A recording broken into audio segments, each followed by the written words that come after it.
Phoenix Books presents Monk's Hood, the third chronicle of Brother Cadfael, written by Ellis Peters.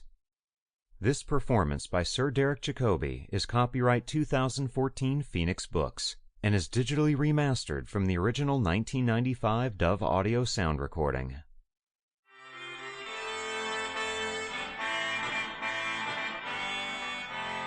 In this particular morning, at the beginning of December, in the year 1138, Brother Cadfael came to chapter in tranquillity of mind, prepared to be tolerant even towards the dull pedestrian reading of Brother Francis. The year, so stormy in its earlier months, convulsed with siege and slaughter, bade fair to end in calm and comparative plenty.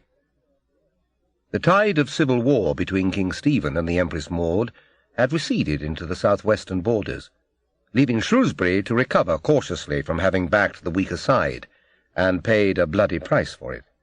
And for all the hindrances to good husbandry, after a splendid summer, the harvest had been successfully gathered in, the barns were full, the mills were busy, sheep and cattle thrived, and the weather continued surprisingly mild.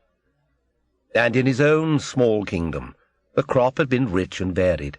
The eaves of his workshop were hung everywhere with linen bags of dried herbs. His jars of wine sat in plump, complacent rows. The shelves were thronging with bottles and pots of specifics for all the ills of winter. It was a better world than it had looked in the spring, and an ending that improves on its beginning is always good news. So Brother Cadfael strolled contentedly to his chosen seat in the chapter-house, conveniently retired behind one of the pillars in a dim corner, and watched with half-sleepy benevolence as his brothers took their places. Abbot Heribert, old and gentle and anxious, sadly worn by the troublous year.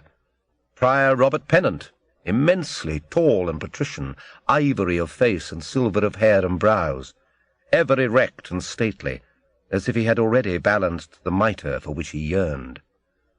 Faithful, at his heels, slid Brother Jerome, his clerk, reflecting Robert's pleasure or displeasure like a small warped mirror.